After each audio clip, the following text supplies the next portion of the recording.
Champions, welcome. The squares have aligned and bingo is nigh. It's time for Elden Squares Season 3. Introducing first, fighting out of the red corner, we have a team of experienced hitless runners who will show off some of the craziest fights you've ever seen. Their primary base game player is a man who looks like Pablo Picasso as he shows off the art of war on the bingo squares. This man is a hitless mastermind. It is none other than Cronies, Mr. Hitless, and his teammate.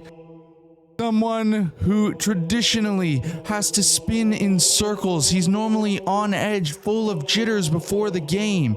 However, he stands here calm, cool, and collected. Does this bode well for the Lemon? Do we see a new version of this player?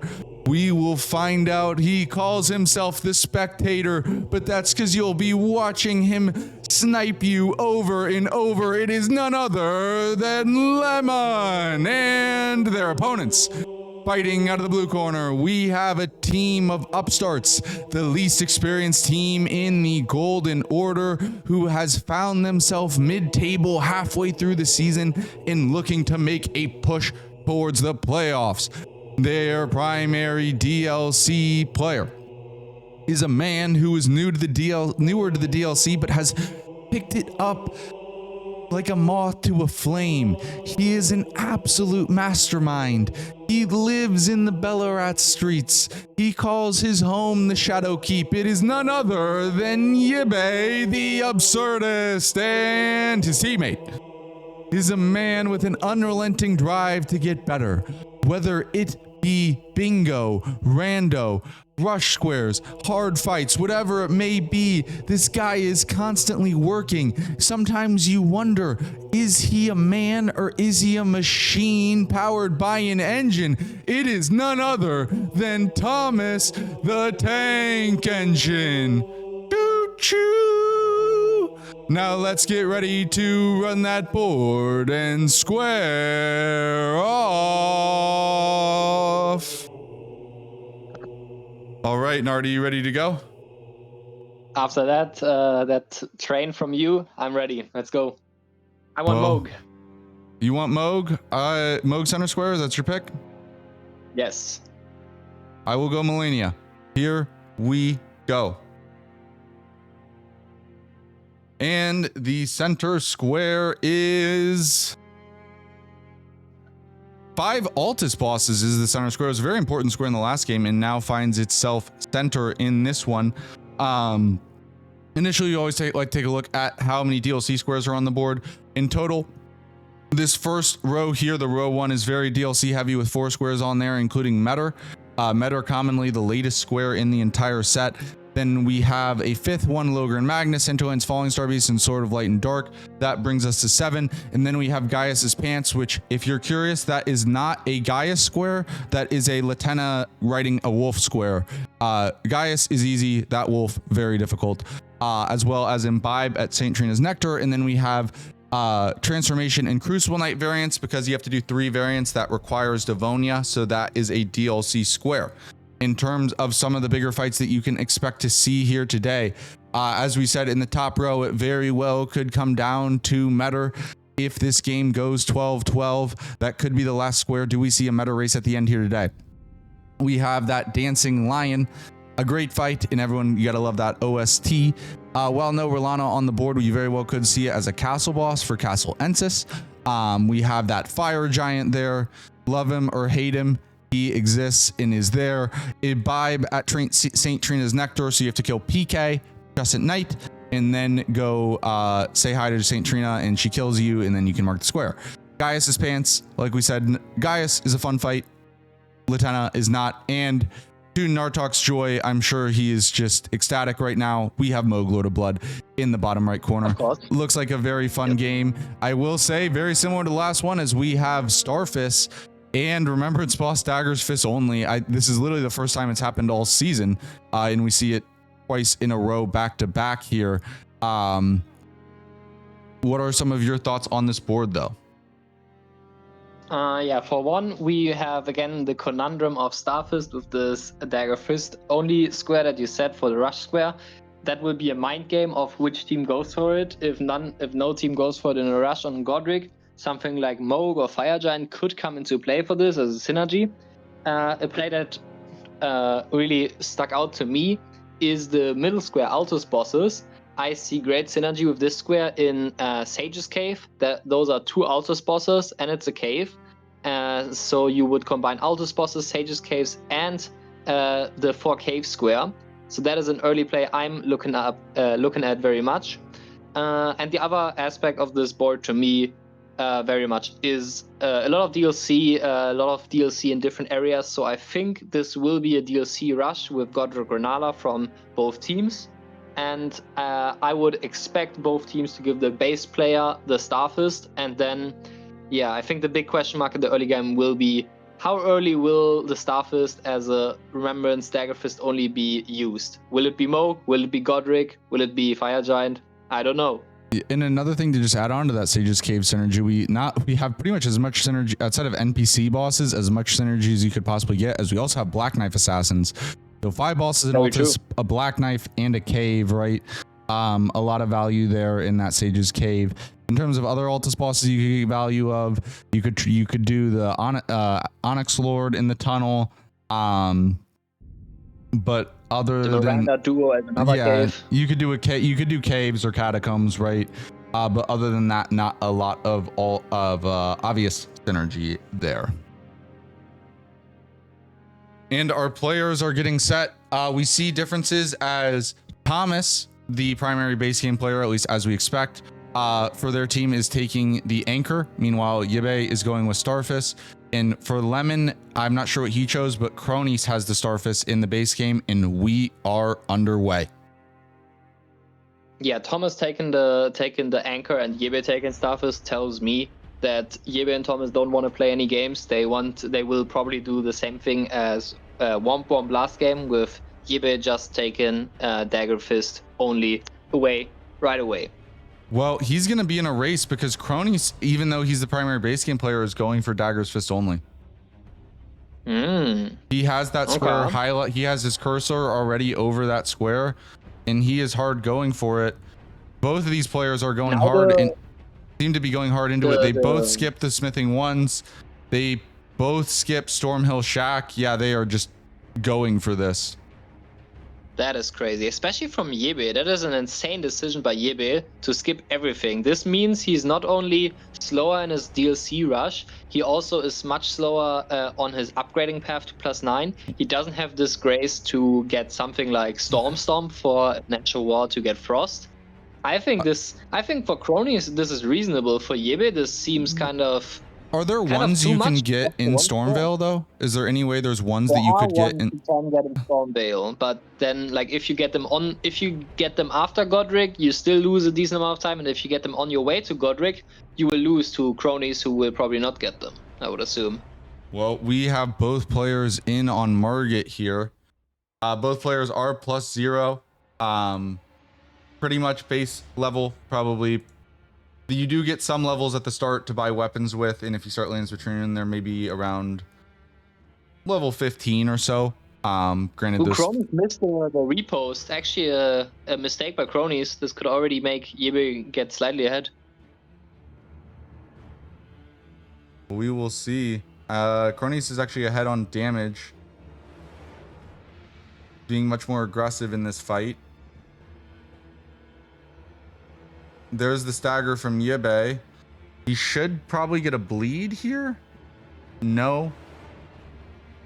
I'm so shocked he hasn't gotten a bleed yet. There it is. But Cronies is in the lead. I'm going to adjust the quality here on his stream because it's a little low. There we go. We'll jump that up. And chat, we got to buckle in here because I believe we may have a super sonic race as these players are going for Remembrance Boss Dagger's Fist only to start the game.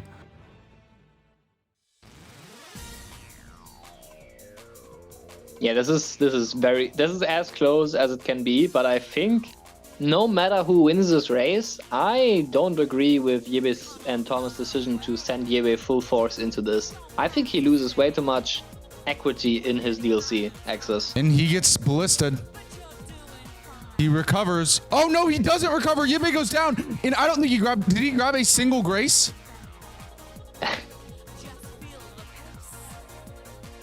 Where does he spawn? Oh my god. Well, I think we know who wins this. This just in, the race has ended. I hope he gets the smithing one now. Yep, this just in, the race is over. The race is over. Congratulations to Cronies. And that'll do it, folks. We got about 15 seconds of supersonic race there. That's the one good so thing about bad. this- That's so. I don't know why he didn't. Yeah. The one benefit of Cronies going for this play and like Yebe's DLC entrance is fucked. That is, you can't stop that anymore. He will just have to recover. But Thomas will be first in Altus, and I think the Sage's Cave play is much more potent than this Godric play. So that is at least they got this going for them. Expedition 25. Yeah, well, Cronies is in on Godric, so let's go ahead and just bring him onto the full screen here.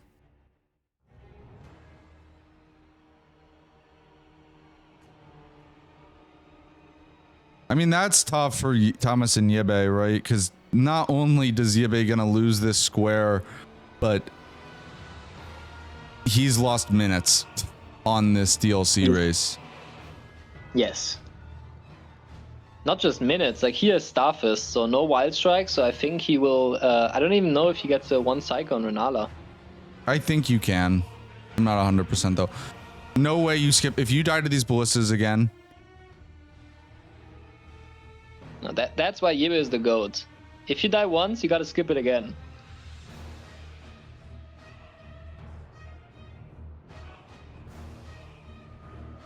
Holy shit. Someone needs to fuck a little bit of Stormveil practice, huh? Dude, if he would have died again.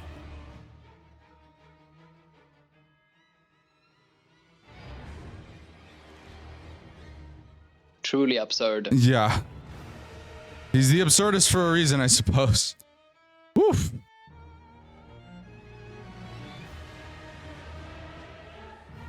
Alright, well, Cronies will get Dagger's Fist only here. Very nice fight by Cronies. Yeah, he had the throwing daggers out. I was very scared. He did not throw a throwing dagger, though. I'm pretty sure he used them. No, he didn't. You would have to double check that. I think he used them.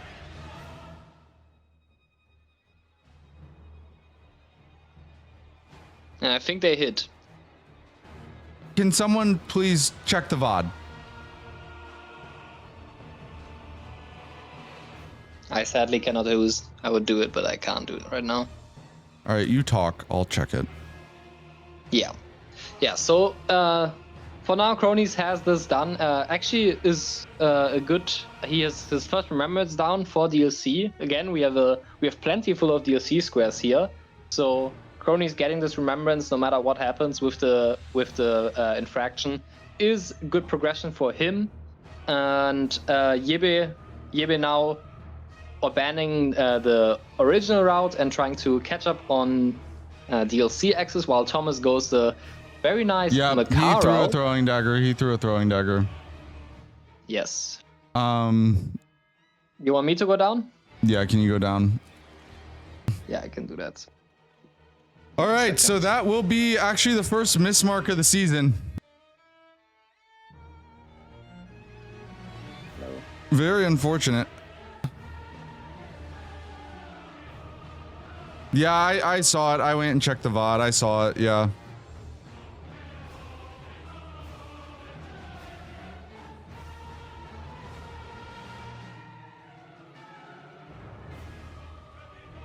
And Lemon does die to the Red Wolf there, so blunders on both sides. Nartok, you need to tell Thomas and Niebe that they're locked out of the, or that. Is Lemon allowed to market in any way? What's the rule that we decided on? Yeah, I'm not sure what the rule was. Rambler, what's the rule we decided on this first time seeing MS Mark? I'm forgetting.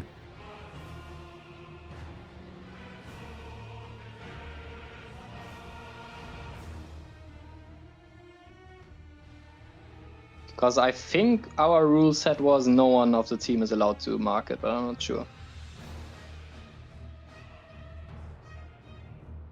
In 2v2 format, if one player on a team locks himself out of one square, their teammate may still claim the square. However, the opposing team will be notified that the offending player locked himself out of the square, so it is a legal mark made on the board. Lemon can still mark it, but With Starfist? No, he has to use a different weapon. That weapon's been claimed. Okay, all right. So you can tell him, can wait until this Red Wolf's fight is over. You can tell him they can still mark it, and tell Thomas and Niebe that Cronies, but not Lemon, is locked out.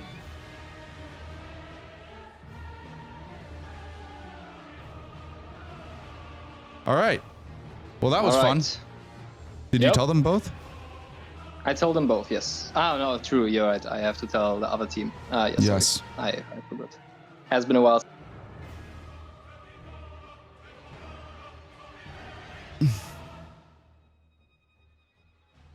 All right. Well, drama aside, big drama show. Drama aside, though, Thomas in here on the Magworm. Are we all taken care of here, Piggy? Everything is taken care of. All right. The teams are notified.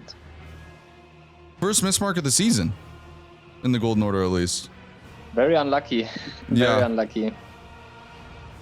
I think there might have been some confusion because we did change the rule that you're allowed to punch the kids, but you've never been allowed. When it says daggers, fists only, that is referring to the daggers. Yeah, it's referring to the weapon class, right? That is like the weapon class of daggers, not consumables, right?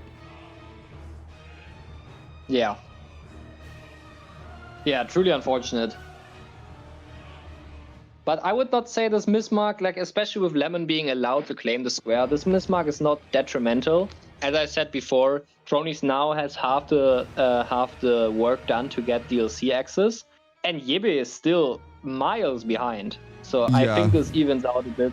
I don't think this is game over whatsoever. Well, and Yebe does go ahead and just claim the square there, as he was always going to, Which makes the mismark at least out of the game. Like it is actually not that big of a deal.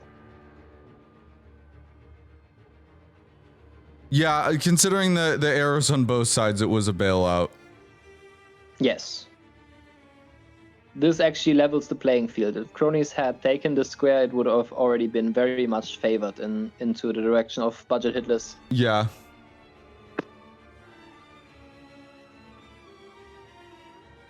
And is the magic? Wow, Lemon gets the one cycle there on Renala. Very nice. Impressive. The rusted anchor always showing what crazy AR it has. It's such a good weapon. Thomas having the exact recognition of the synergies we talked about, getting the torch to have to be able to complete the Sage's Cave. So Thomas going for, I think, the best synergy early game play. And Cronies is just making his way to Makar. I mean, the question is also, can they make any use out of that Godric kill for Cronies outside of losing daggers and fists, right?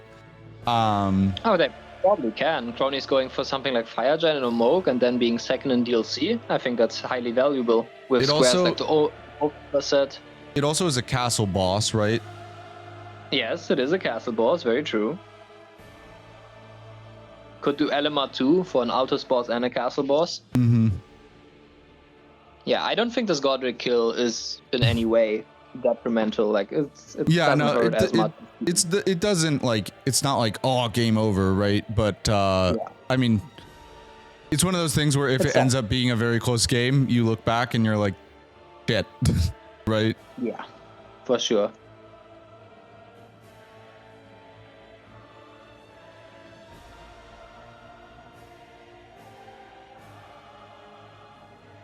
Lemon here now. So Lemon did full on Renala first and is now going for Margit. And is not two-handing right now, expanding his damage. Oh, no. He was two-handing. He needed the physic. Ah, the physic. Yeah, I'm actually surprised by Lemon's speed. He seems a bit slow for actually being able to one-cycle Renala without applying Frost. He died to Red Wolf. Oh, he died to Red Wolf. I missed that. That is tragic.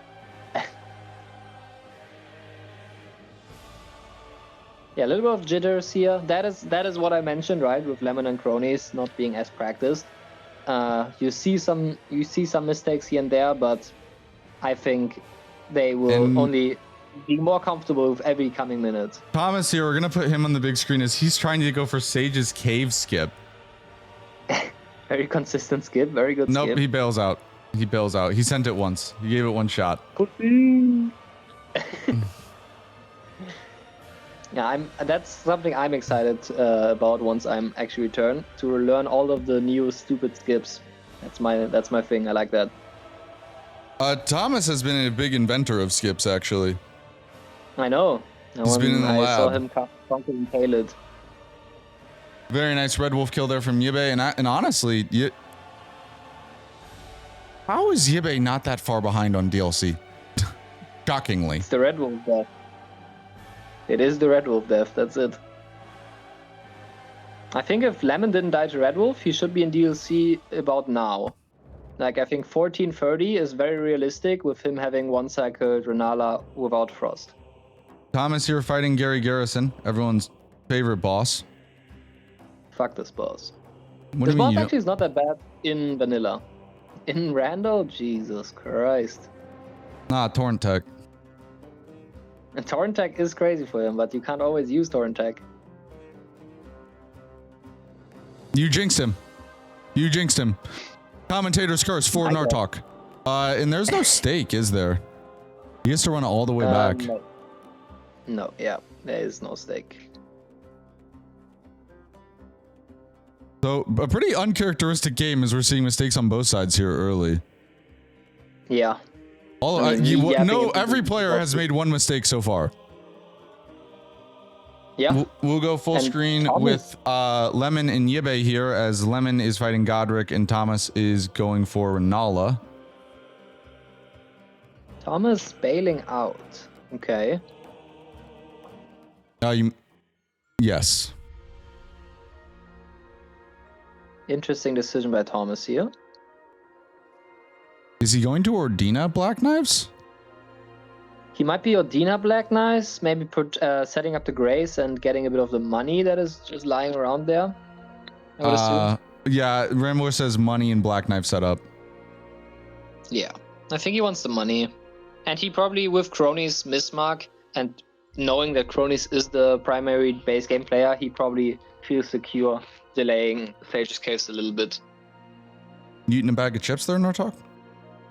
No, what happened? Did my it was just really crunchy for a second, yeah.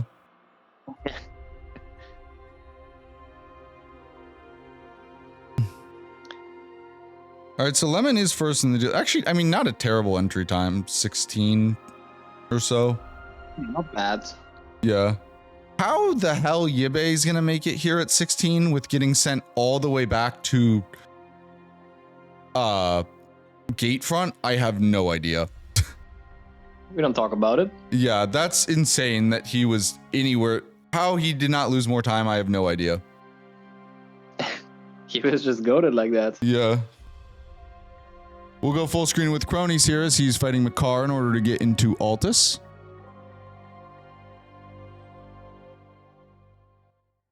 I mean, Starfist, I guess, will do it, right?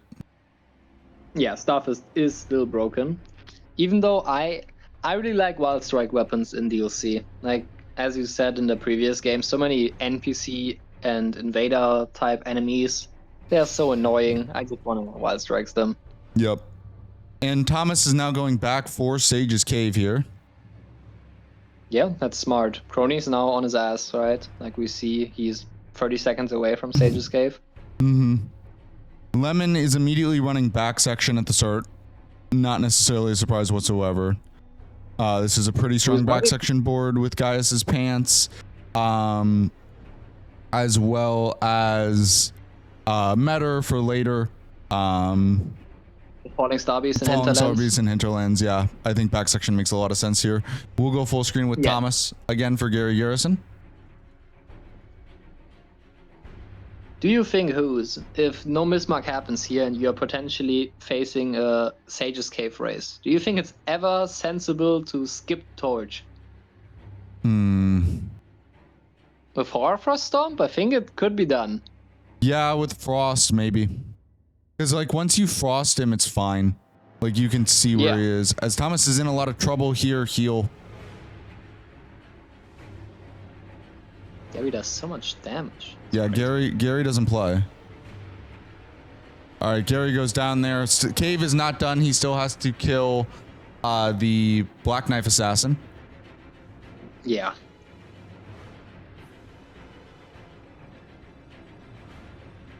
Crony's doing, I think, what is the smart play here.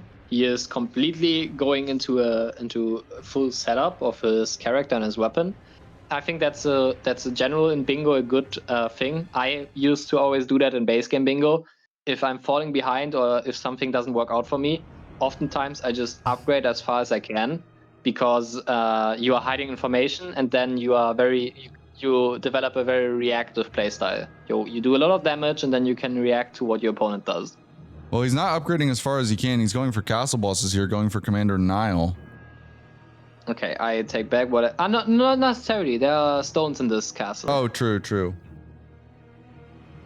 Let's see if he takes the stones or if he's going for Nile. Both Lemon and Yebe are making their way through back section. There are stones that you can pick up to upgrade in back section as well. Yeah, he probably wants the, the stones in back. Oh, what a clutch quit out from Lemon. He got hit off by the Fire Knight, and that quit out plane, that death plane is so quick. I have no that was very impressive. I don't think I've ever gotten that quit out. I always just die. Oh, I have gotten that quit out before with some terrible window seats. That shit is my fingers are oiled up in that moment. They are ready. All right. Yeah, Lemon is not that far ahead. It's kind of crazy. No, not at all.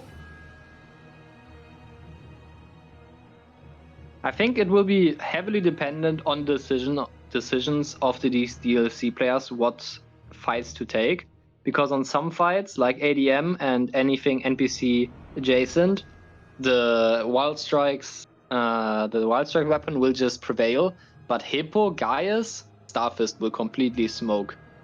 Yeah, and Thomas and Yebe here are going very aggressive, as Thomas is going for Loretta. Blue Spirit, not Knight of the Hallowed Tree. Both Loretta's on the board, actually.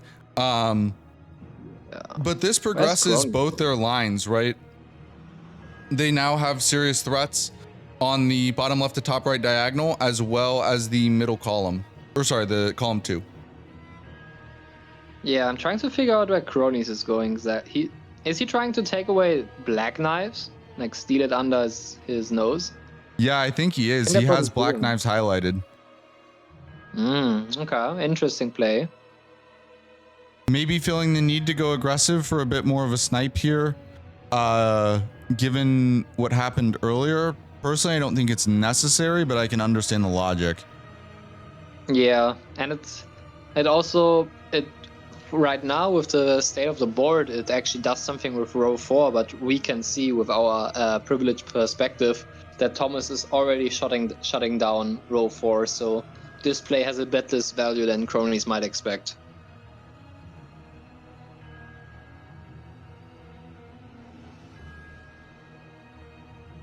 Yeah, I'm kind of... Loretta is a great square for either team, honestly. Because it either builds 2 threats or takes care of them, right? Well, either way. It's very sad that Cronies loses it, because everyone who has actually watched the bingo a bit knows what Starfist does to any of the horse bosses, to Treescent, DTS, or to Loretta. Except Starfist Knights Calves, those bastards. Maltcav are not. They don't ride a horse. Those are the devils. They just show. They're the They show devil. themselves. They're the devil. Yep. Those are not real people. They are devil. They are just an illusion. Well, there goes Loretta down, and if, as Thomas's stream is actually a bit behind, but if he goes Black Knives here, this could be close. Because he only has to kill 2 in Ordina. Loretta's also nice because it does progress. It sets up an Onyx Lord, right? Yeah. We'll go full screen with Cronies here as he goes for the Black Knife Assassin. He needs to kill. There are 3 in Ordina that he will need to kill in order to claim this square.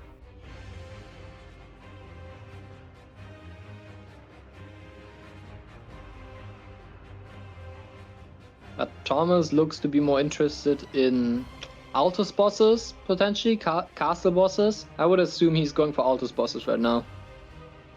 Altus bosses put a threat on the Diag, right? Maybe you either make Lemon go for Death Knight, which is late, or you make one of their players go for early basic game plus DLC access. I think the best way to play around that and weave it in would be probably sending Cronies to Fire Giant, honestly, or Moog. Yeah. Or Moog. I would hope with Thomas going for Altus bosses, with him having the Grace after the car, I would really like to see him go for the Misbegotten Perfumer duo. That's Catacomb. But I kind of doubt that is going to happen. But I would really like to see that. Cronies now has 2 Black Knives dead, needs 1 more. Actually, this ends up being a pretty high value square because A, it's a bit of a snipe, and B, it shuts down the column 1 and the row 2. But that Diag is going to be that Diag is going to put him in some trouble. Yes. That Diag though, the Death Knight, I think that Lemon probably has the advantage on that with his weapon, especially if he ever gets what's the Azure War called? Sacred Blade? Yeah, plus they're weak to Pierce too. You'd think it'd be Strike because they're skeletons, but no, it's Pierce. Yeah, Elden Ring and its damage types and resistance are completely clunky. We don't know what's happening there. The intern, they're logical some most of the time, and then there's like a bunch of random ones where it's like the intern got a hold of it. Yep. And Cronies is actually going straight to Loretta, Knight of the Haligtree, other Loretta, real Loretta. That is a good play. That is a really good play. That is his big kill that we keep talking about, right? Like Godric gives some money, yeah, but this will be his big rune injection.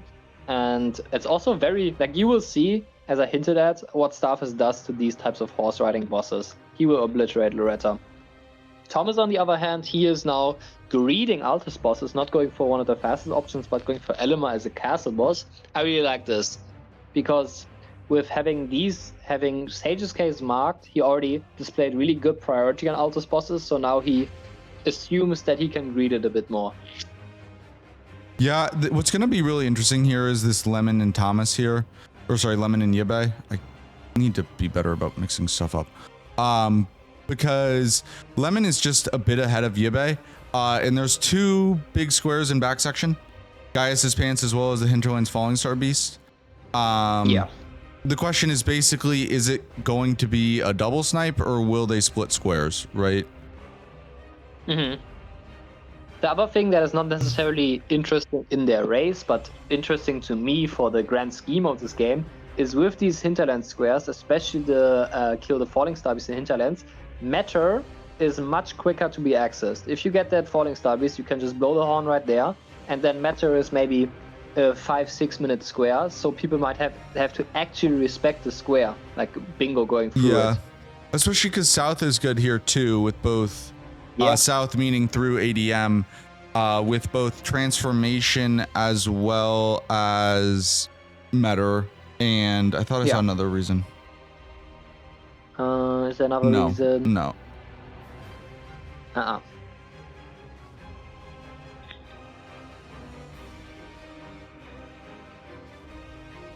All right, so Lemon will upgrade first here. The question is, where does he go? Thomas continuing to work towards Elimer, and Yebe here is almost done with his setup, and he is, yeah, Lemon should have a much bigger lead than he does. Yeah, there was the Red Wolf death is truly unfortunate. He probably really is hitting himself for that. We have practiced Red Wolf so much. Welcome in, Poster. Welcome in. Thank you. Thank you. I hope you are having a fantastic day as well. All right, Lemon's upgrading. Where does he choose to go? Lemon is going for Gaius, so we're going to go full screen with Lemon for this Gaius fight. Loretta is also on our horizon. Yes, she is.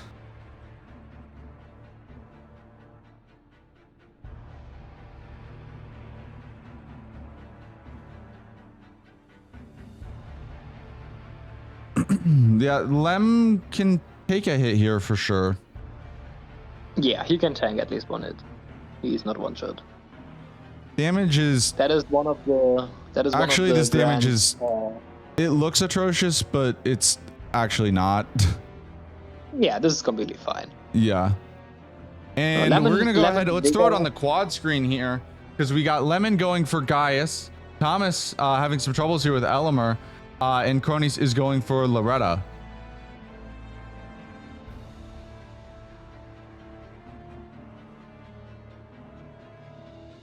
And actually, Yibe does not go Gaius initially. He's running to set up the Rilana Grace and continuing to pick up some extra Scadu fragments. While players do not start with max weapons or flasks, they do get some flask upgrades, as well as the fact that they start at Scadu 5. So that is the only big advantage that they have here compared to vanilla. Everything else, they are way behind.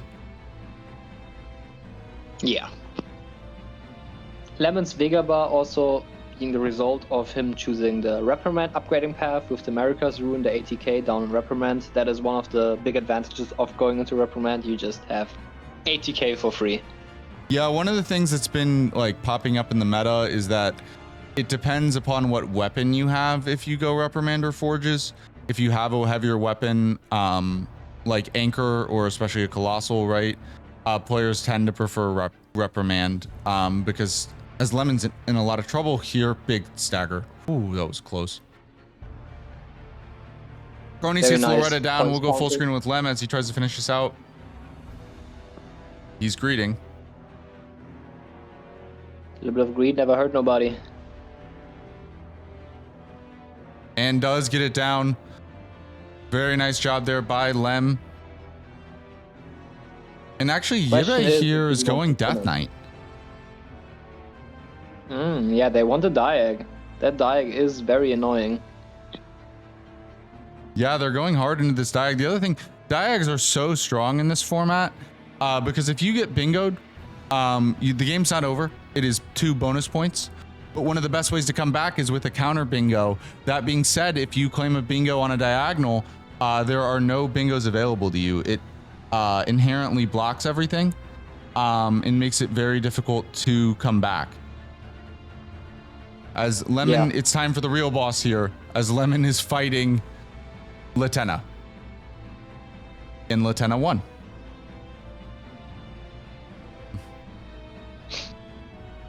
Please tell me you grabbed a Grace. I told you guys it's a Latenna Archer square, not a Gaius square.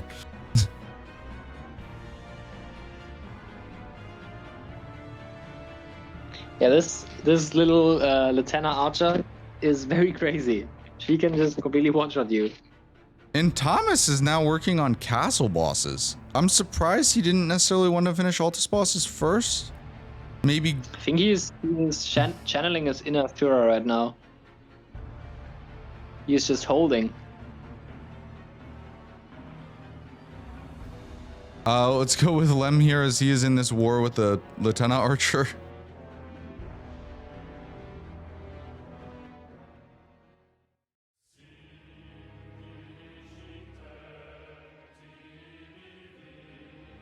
Dude, this sucks. I hate the Gaius' pants. I hate Gaius' pants. I can understand. Yeah, I think some of the ideas, such as the sharp shot talisman that people brought up, are probably a pretty good idea. Well, we're not But- changing the square set mid-season, but in the long run, I would agree because this sucks. Yes, that's for playoffs. No, we're not doing square set changes for playoffs. Really? No. We have done square set changes for playoffs. That's If crazy. they really want it, we'll talk about it. You know how it is. Whatever the players want, they get.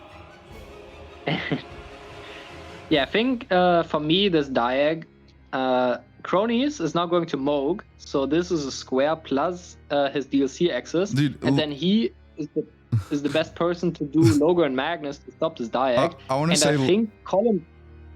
hold Yeah, up. what? Lemon's noped out here to go grab the Scadu so he can kill a 10 archer. That is respectable. He's holding it. That's all he's doing, right? He Yeah. doesn't want it right now.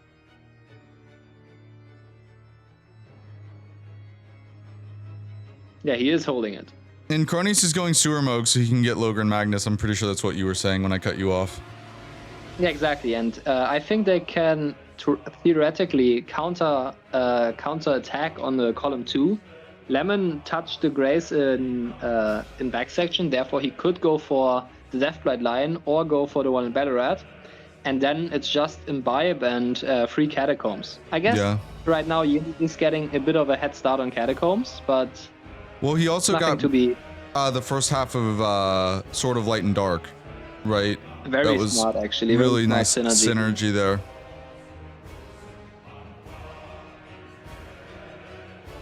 Yeah, I kind of want Thomas to get sniped on Altus bosses just because he's holding it this cocky. Like, he is being so cocky with it.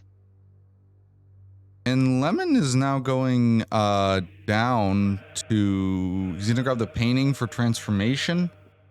Yeah, I think then- Lemon is gonna take transformation painting and probably finish Sword of the Light and Sword of Dark. Light and Darkness. Yeah. Pretty good play.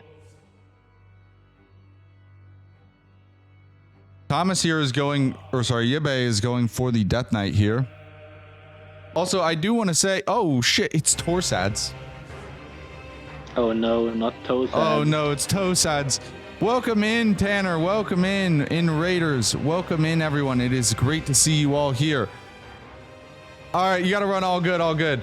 But welcome in, everyone. This is Elden Squares Bingo. If anyone does not know what this is, it is base game plus DLC 2v2 bingo.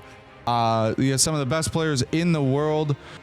Oh, holy shit! It's a ratty raid here. Tanner chatters. I'm sorry. You're gonna have to re-listen to that. Ratty, what up, big dog? Ratty Tanner, great to see you guys.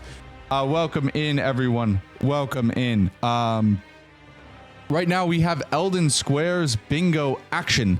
If anyone does not know what Elden Squares is, it is a grassroots league made up of some of the best players in the world. From the grassroots scene, and it is base game plus DLC 2v2 bingo. If you've seen Bingo Brawlers, which you've probably seen Bushy compete into it, it is similar in that, but everything else is different. The format is entirely different. Both players start in base game, and then it is progression based as you need to work towards the DLC by getting by killing any 2 remembrance bosses. We currently are about halfway through. I know it doesn't look like it on the board, but the second half is a lot crazier of a game here between Cronies, one of the best hitless runners in the world, and Lemon against Thomas and Yibe, 2 upstart rookies who had a fantastic performance in their rookie rumble. And we have an exciting game here as Altus Bosses goes down there for Thomas, and now Yibe here is going to pressure this diagonal.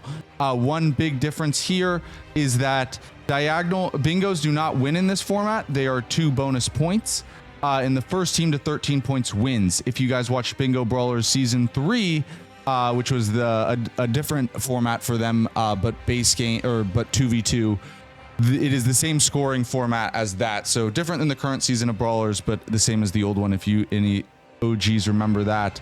And thank you guys for the follows. And finally, I do want to say I want to give a shout out.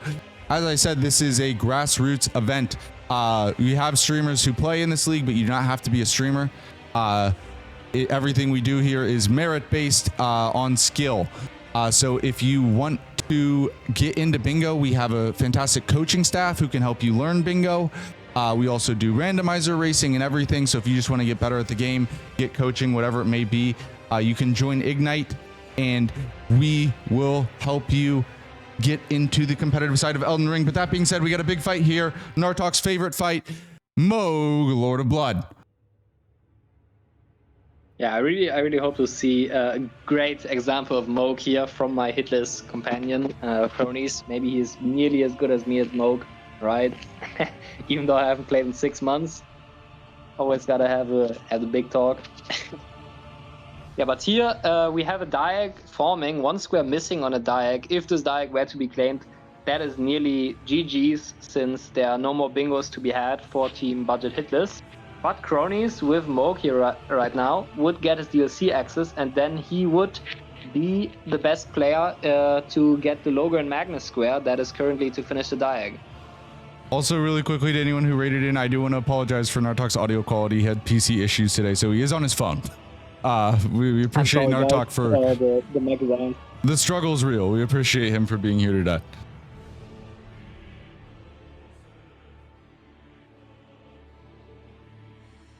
Yeah, that's Catacombs, by the way. We didn't mention that when Who's was welcoming the Raiders. Thomas actually did what I was really hoping for him to do. He did the Catacomb in Altus with the Perfumer Misbegotten duo. And Cronies makes the Moog look easy, and we have a sort of light and dark race here. Yibe and Lemon, they both have the first half. We gotta get our race music on. This is actually gonna be pretty close. So to do sort of light and dark, players have to visit 2 different little altars. Both players already have the first one, and they're going for different second ones. They both require a little skip here, and they're both very close. I think I would give the edge to Yibe. He just took the grace. That might have changed something. He just took the grace. This will be very quick, or very close. I think he's ahead. Yeah, Yibe is. I think he's ahead because this elevator is so long. Unless Yibe messes up the skip, but the skip is pretty free. You can't die either. Yeah, Yibe did everything wrong. And there is the snipe. Oh my god, that hurts. Yeah, that's a big snipe as Lemon and Cronies are trying to find a way back into this game, right? They're fighting hard, but they are definitely in some trouble here. No doubt about that. Yeah. I think Cronies has realized that probably their last out is the road 2. Therefore, he is now contesting castle bosses. I think a very wise decision. And oh, well, Yibe died immediately, but Yibe's going for Gaius. So Lemon already killed Gaius, but he did not kill the Latenna Archer to do Gaius's pants, right? If Lemon gets sniped here, that would be devastating. We're going to go full screen here with Cronies as he goes for Commander Nile. Cronies is a very, this is a fight he's practiced a lot. He's a very experienced hitless runner. One of the best in the world. He's done, actually was at one point racing Gino to be the first to do all bosses, no hit, region locked. Gino beat him on the race, but that just hopefully shows you he's an amazing hitless runner. Obviously this is bingo, right? You don't have to be hitless, but Cronies is in his element, naked with Blue Dancer and Starfish. Yep, as hitless as you can be. Lemon currently preparing the grace for, I think down the line he wants to do the lion here. For the dancing lion with the Deathblade lion, but I really hope he pivots back to take Latenna. Yeah, Latenna being the archer for Gaius's pants. Yeah, Gaius pants.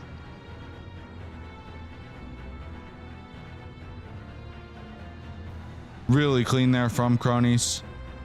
Thomas is making his way here to Fire Giant. Let's go full screen here with Yibe as he goes for Gaius, because he's also going Blue Dancer Starfish, but hold on. This could be a race again. Lemon should be ahead as The square is not Gaius himself. It is his pants. So you have to kill this archer behind here. This archer's no joke though. Like genuinely, it's a. I think more players died to this archer than died to Gaius. 100%. Like that is a fact, I think. Yeah, Lemon coming back a lot stronger than last time. I would hope he will get his revenge on the archer this time. All right, the archer does fall. Oh, Lemon. Ain't no way. Ain't no way. Ain't no way. Dude, what? He just... It was dead, and he just didn't hit it. He just thought he already killed it and was waiting for the pickup, but it lived. Yeah, it's getting close. The one thing I can say is Starfist is sizably worse than Rusted Anchor for this square, so Yebe might have even more problems. All right, we're going. Do it. Race music once again. By the way, on the bottom, if anyone didn't notice, we have a castle boss race. Both of the players being at 2 right now, I believe.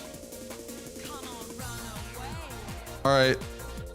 There goes Gaius' pants. Lemon gets it. Yebe gets sniped. All right, that's one way back into it, but we got to keep the race music on because we have Cronus and Thomas going to finish castle bosses. Both of them are they already at 2 both? Cronus is for sure. I think Thomas he did Elamar. No, Thomas should be at 1 probably. All right, so well, you lied to me. There's no supersonic race. I'm sorry. I apologize for my co-commentator. He knows not what he does. We'll go full screen with Cronus here as he goes for Rolana to finish castle bosses here. I mean, the biggest thing here is this diag is still a threat. If there's a way to address this diag, the 2 bonus points for the diagonal would... I'm not going to say it's over. We literally just saw an 8-3 comeback in our last game, right? But it would put Budget Hitless way behind. They still really have not shown a plan to address the diag, but continuing to play good bingo. Castle boss is here. And then we have actually another race at the top of our screen with the Falling Star Beast. Both players going for the Falling Star Beast in the hinterlands. Yeah, I mean, Thomas and Yebe were very dominant in this game. It was what, 6-2 when all the raids were coming in? As the raids were coming in. And also appreciate you all for being here. But yeah, the game has changed, right? As Cronus gets down castle bosses, and now we'll go full screen with Lemon here as he's going for Falling Star Beast in the hinterlands. This would be another snipe, actually make it a 7-6 game. And then if Cronus goes Logre Magnus right now, which I think he probably has to do, they are in it's a tie game with the bingos blocked. Yeah, like Rambler is saying right now that Yebe is running into a snipe, and that is true. We can see that, but I think his reasoning is like a game of chicken. He got sniped on Guy's pants, but Lemon has no indication that he sniped him. Therefore, Yebe is banking on Lemon holding the prior now that he displayed it, but Lemon is just straight going for it. And Cronus actually is not going for Logre Magnus. He's going for Onyx Lords. If you go, you do not have to kill boss variants. Obviously, the boss variants count, but everything counts as 1. If you go to Yellow Onyx Tunnel, there are 2 Onyx Lords, I believe, in there. Yeah, there are 2 in there. Yes. And then you have 1 very quick to access in Weeping and 1 very quick to access in Limgrave. That is the quickest way to do this square.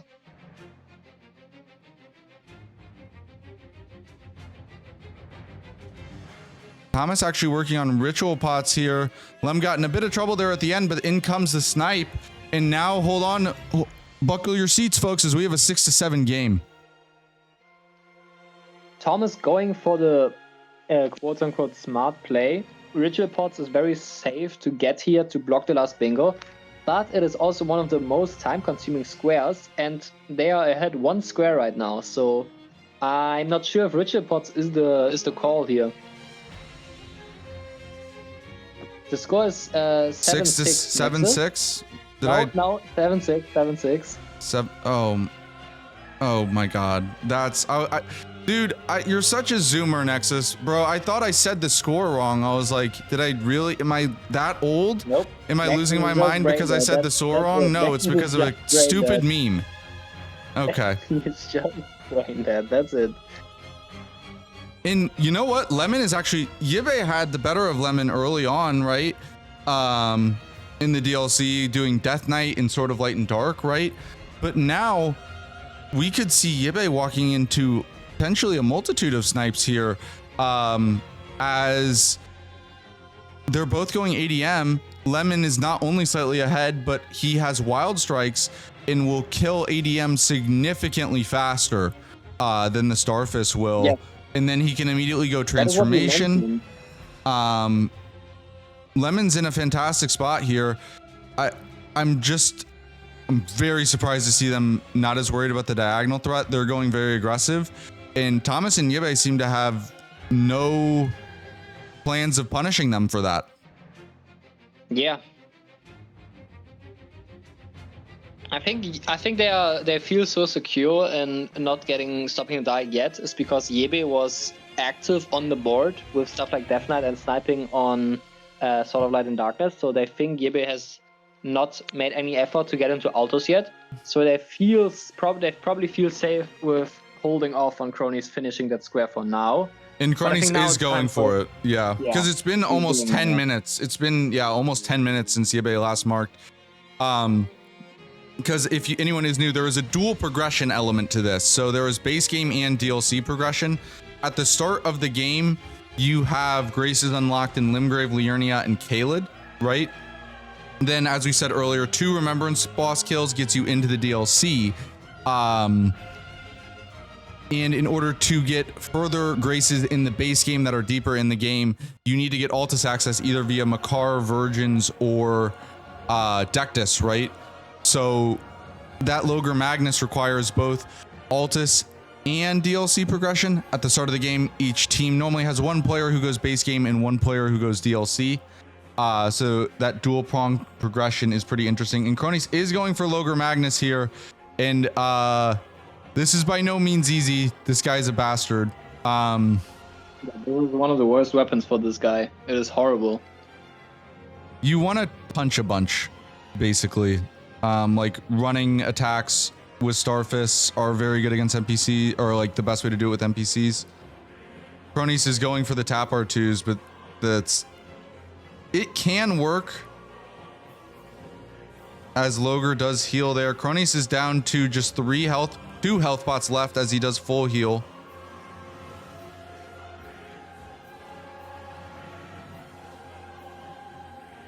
Yeah, Yibe is still being in the ADM fight, just displaying what we highlighted earlier, right? The Wild Strikes is so much better. And he goes down. ADM Commentators cursed by Nartok immediately. You know, this is we have special powers here on commentary. The second you talk about a player, they must die. I'm sorry I casted the lightning strike on you, Yibe.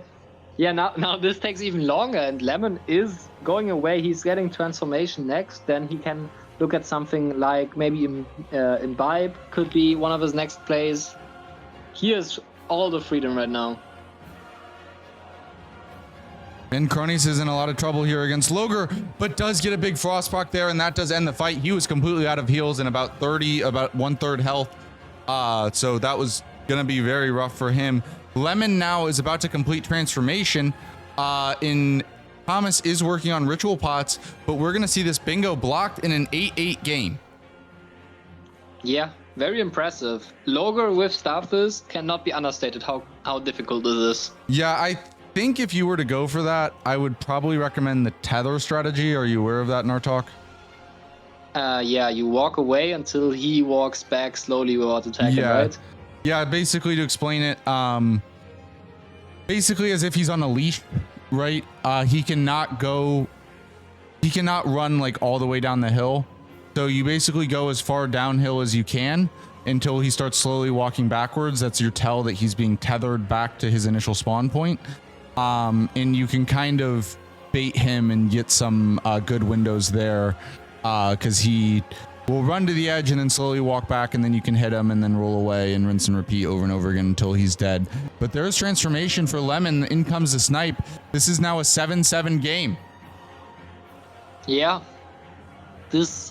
And we are very, very close to the point where both DLC players really want base game soon, I think. Like, there's meta left, yes, there is Dancing Lion, but stuff like Crucible Knight still needs base game, the Knight set needs base game, Caves could be tackled without getting Altus, but could be a callback to base game. Caves is very quick at this point.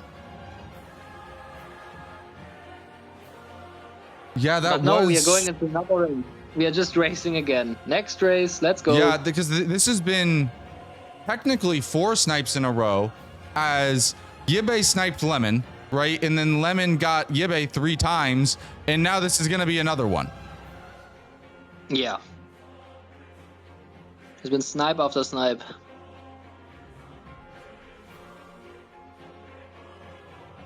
Thomas is going to kill Godric here. This gets him... That's his first. It's his first? Yeah. I don't even know. I guess I understand why it's worthwhile, because honestly, I feel like Lemon and Cronies have played this beautifully, where they didn't rush Loger and Magnus. They held it off long enough, and it just so players cannot see each other's screens, right? But it just so happens that they hold it long enough that Thomas is like, screw it, I guess I'm going to go in the DLC and do this, because they seem to have no intention of going for it. But meanwhile, boom, Cronies is going for it. Yeah, and I think though this is potentially a misplay, you really want squares at this point. Caves probably being Thomas Pass's option. The next best option, in my opinion, would probably be Fire Giant, as it would be a Remembrance and a square. I don't think starting with Godric here is perfect. He could go Oath Seeker, and they could potentially set up a threat on the row 1. Lemon does have progression towards Dancing Lion. He is a Grace set up. Yeah. However, that is for Deathblight Lion, which is A, Deathblight, and B, significantly higher scaled. As Cronies gets down Loger and Magnus, and we are going to go head-to-head here with Thomas or with Lemon and Yibe, as Yibe is in a lot of trouble, and we go to this PK race.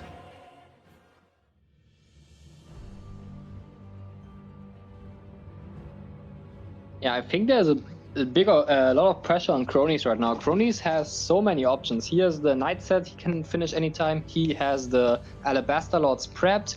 He has the best access to Crucible Knight types as of not right now. Like, Cronies has so many options, and he needs to make the right decisions. Yeah, and Thomas is going Castle Soul. The only logical thing to say here is that he doesn't have what he needs upgrades. Does he not have? He's been running with, what would this be, like a plus 12 or something? The entire game? So. Yeah, he never bothered to upgrade more. Yeah. Very peculiar. Yeah, normally players are upgraded by, you know, at the top level at the latest 40 minutes, right? Players are up to either plus 18 or plus 24, you know, plus 18, plus 8, right? You know, pretty close to max. But yeah, being at plus 12 this late into the game is pretty tough.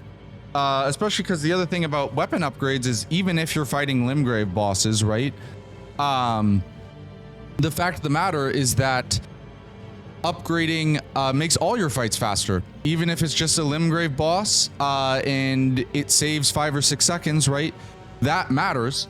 And the earlier you upgrade, the more benefit you derive from it. But we have a big PK race here between Lemon and Yibe. Whoever is able to get this will take a 9-8 lead. And there's no bingo pressures coming off of this. This is purely just a square race for the lead to better position yourself for the end game. Yeah, I think this game could potentially go to a 12-12, and then Matter is actually not that slow as all the other games we saw her, because both players have access to both horns already. Well, I honestly think if, particularly if Lemon wins this race, I would expect that he might go for it earlier. I would imagine his play would be PK into Dancing Lion into Metter and just say, Cronies, you gotta figure it out, get 2 squares, right? Yeah, but it doesn't look like he has any chance. Starfist is just so good on PK. Yeah. Lemon also is missing pretty much any talismans. Bro never bought anything. He doesn't subscribe to the consumer culture.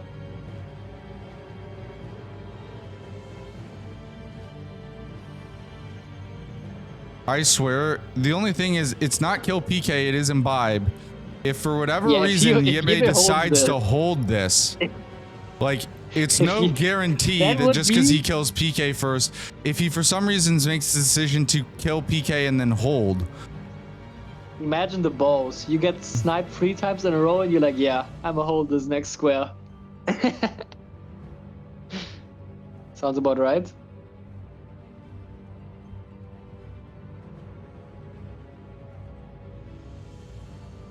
oh my, how did he live?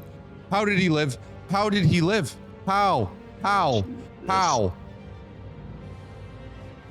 I Check thought he his was PC, dead. check his PC. He went for the most ridiculous greed, and I was sure he was dead. Do not Yep. hold this. Do not hold this.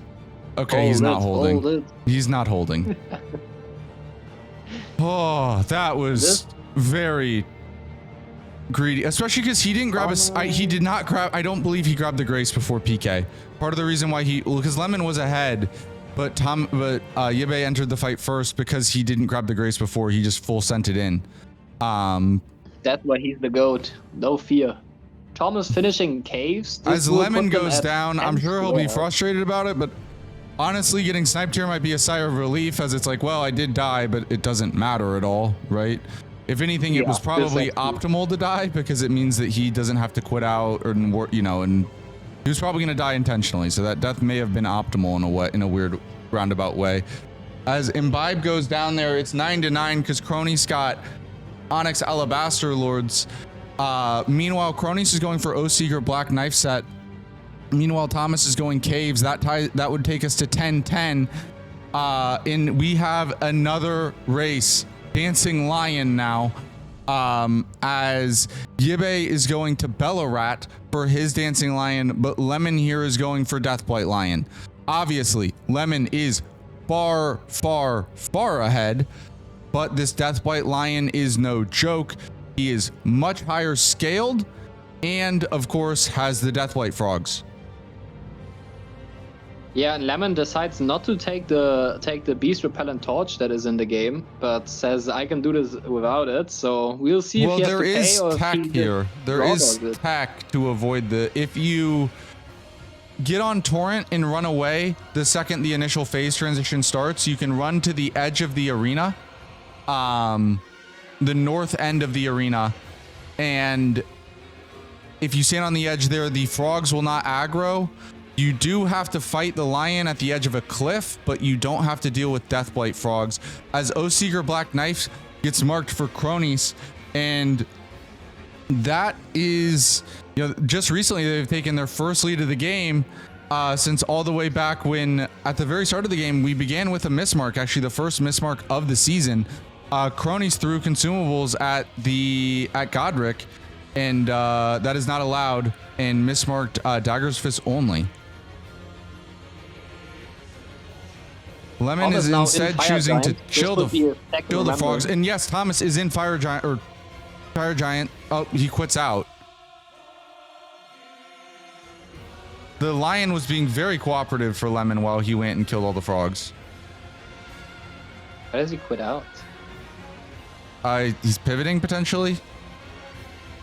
Okay. Thomas's Probably stream finishing. is Yeah, about he wants to finish cave. He wants to Thomas's finish stream cave, is about easy. 10 seconds behind everyone else's, so he might have just saw the Oathseeker mark and decided to pivot elsewhere. Actually smart by Thomas. Thomas already has, like, I think 2 caves, I believe. Maybe even 3, but I think he has 2 caves.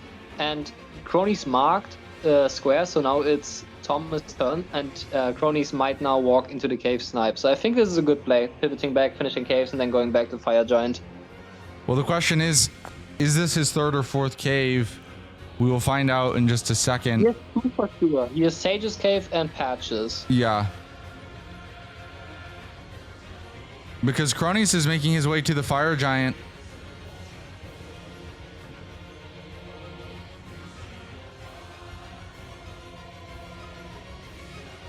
This dancing line is so tanky.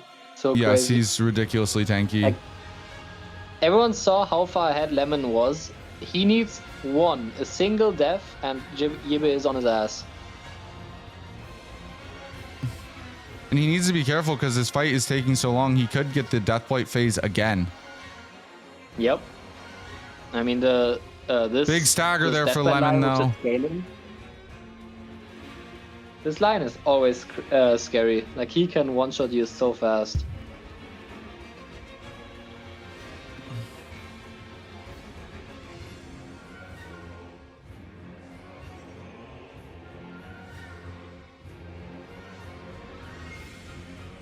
And I believe he's now in the multi-elemental phase, so I believe he's just one phase transition away from going to Deathblight phase yet again.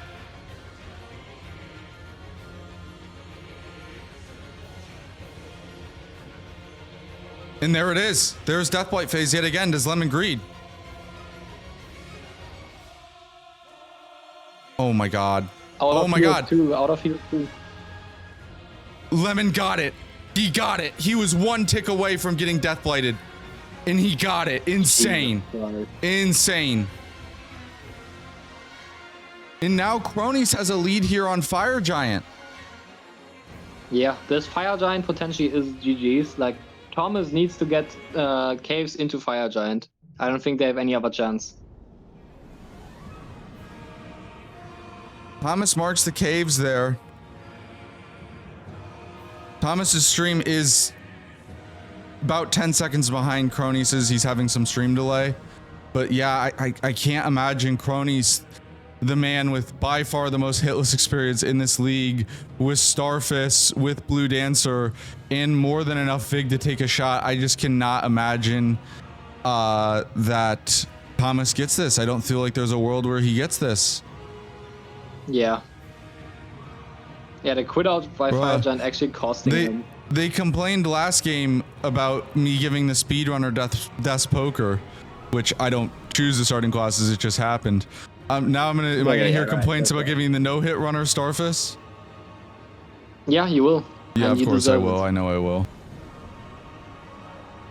What do you mean you don't choose what weapons we get? Of course you choose that. I just give you a random seed, bro. I don't know what's there. Yeah. Tell that to someone else. I don't buy your bullshit.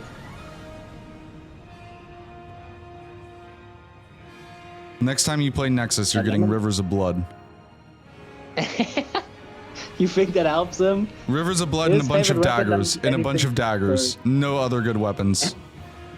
I will rig it and I'll say sci-fi, I need a seed where every weapon is Rivers of Blood.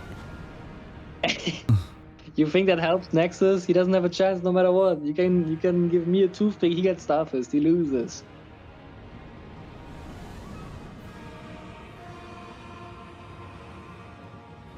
Yeah, very clean fight by Cronies. Nearly getting tagged though by that one roll.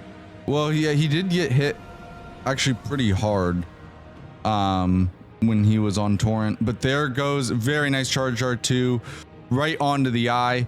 And there goes Fire Giant, and it is now 12-10.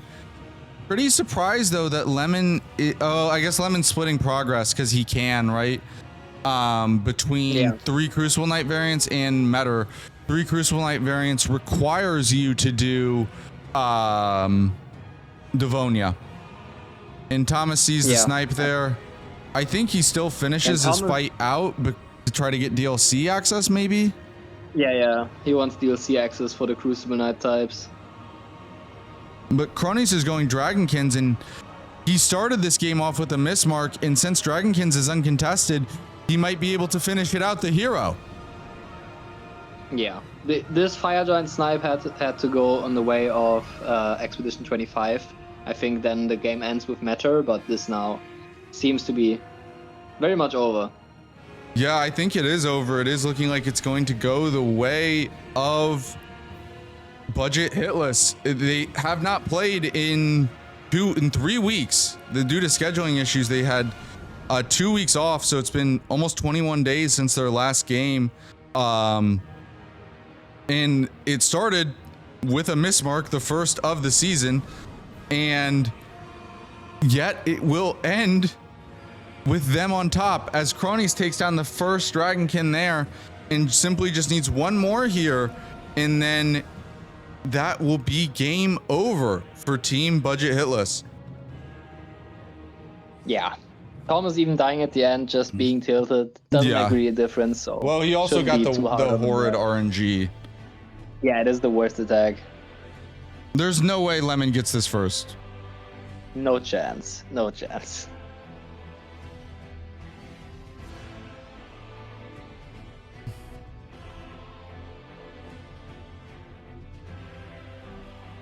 Cronies even knows which that this Dragonkin will be faster than taking the longest elevator. A little bit of knowledge that some people don't have.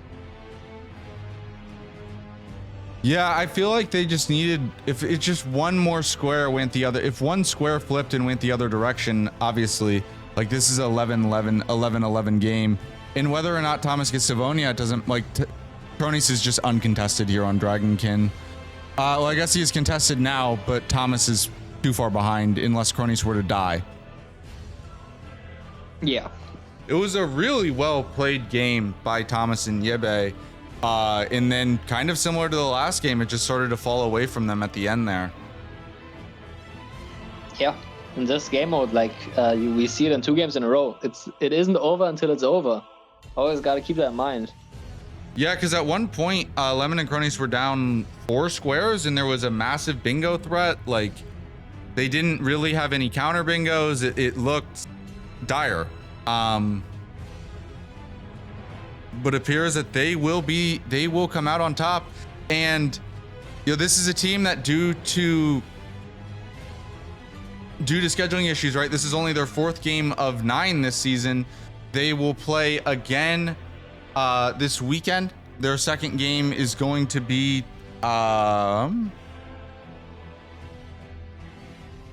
tomorrow, actually. They play Iron and Typin tomorrow. They move to 3-1, and they could be a team that contests not just for playoffs, right? But for potentially the top 2 seeds. Top 2 seeds get a bye. Every team in this league now has 1 loss. There are actually only 3 1-loss teams remaining at this point. It is Womp Womp at 4-1, Tank and Top at 4-1, and now Budget Team Hitless at 3-1. So yeah, number 1 seed, top seeds and first round buys, as well as playoff contention, all wide open, and the plot continues to thicken for Thomas and Yebe. If when they go down here, they will drop to 2-4. That is not a death sentence. 5 wins, 5 and 4 should get you through to the playoffs 100%. There's a chance you could also sneak in at 4 and 5, depending on how stuff works out. So season not over. If they were to win their next 3 games, they should be in the playoffs, but a tough road to climb.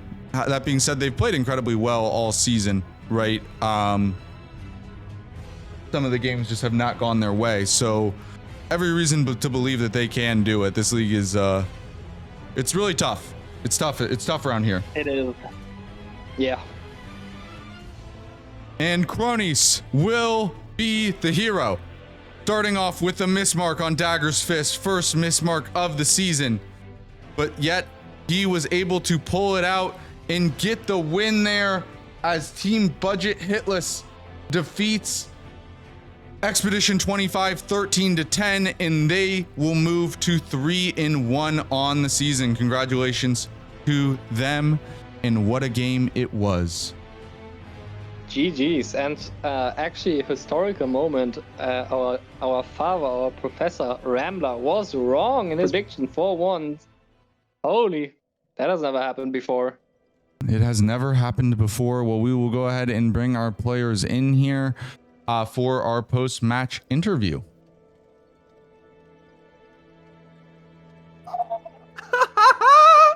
Welcome in, gentlemen. Welcome in. GG's.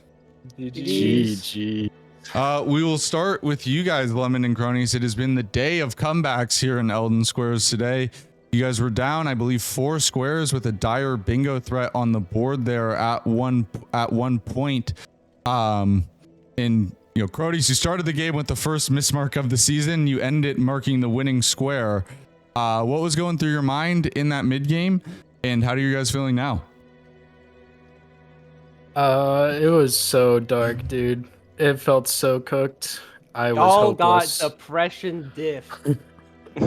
we were like, it's over. GG's. Minute 8, we're like, all right, it's over, bro. Bonus miss marks. Yeah. Nardi comes in, makes me die to Red Wolf. I'm like, all right, nice.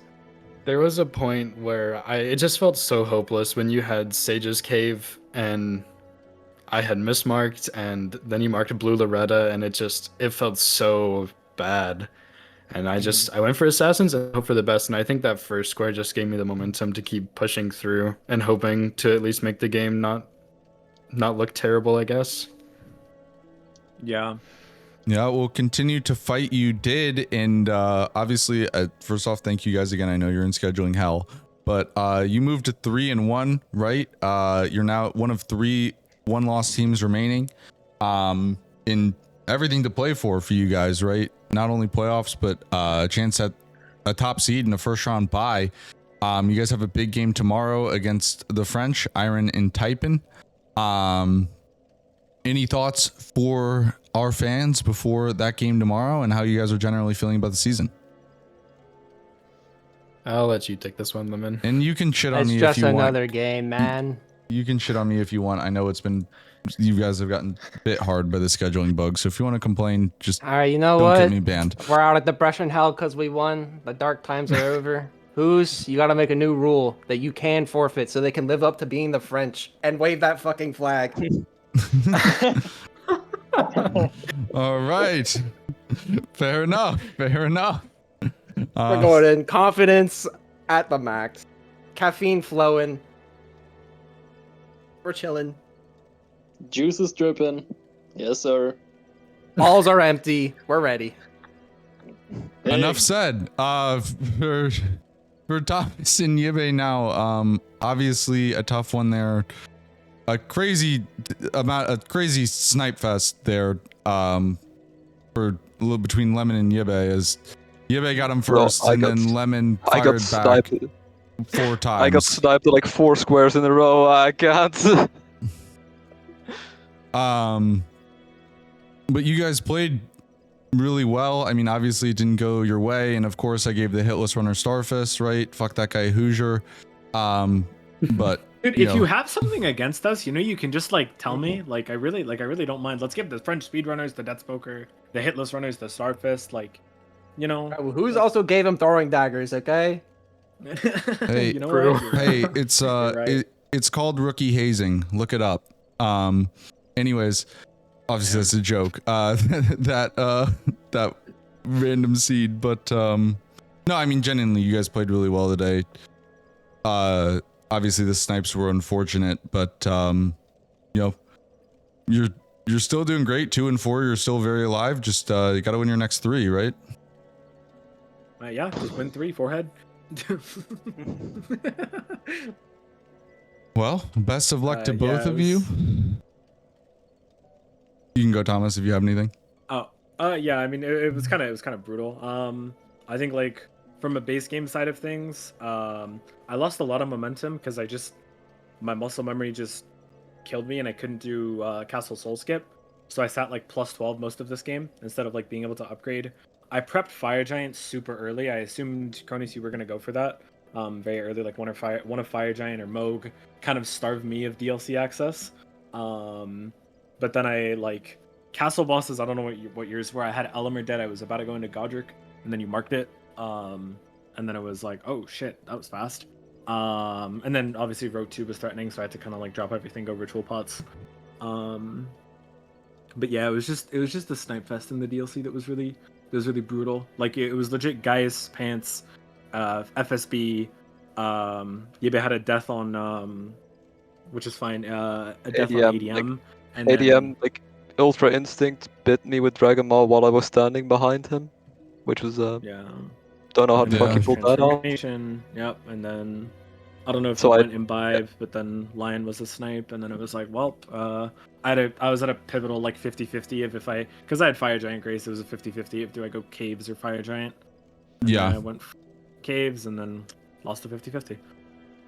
Yeah, well, GG's, guys. It was a great game. I want to thank you guys so much for watching. Thank you guys so much for playing. Nartok, thank you for joining me on commentary despite having to do it on your phone. Appreciate you, dude. And we will be back tomorrow at 2 p.m. Eastern time for 3 more great bingo matches. And of course, want to give a shout out to the community. It would not be the same without you. We're all, I'm very blessed to be in this position to be able to call these amazing matches. And this community is very special for all of us. And it would not be the same without each and every one of you. So thank you guys all so much. I love you all. And Cronus, are you going to keep streaming or are you done? I'm done. All right, then we will go ahead and raid out into NPT. He is doing practice for Randocalypse, my new obsession. And I will see you guys all tomorrow. All right.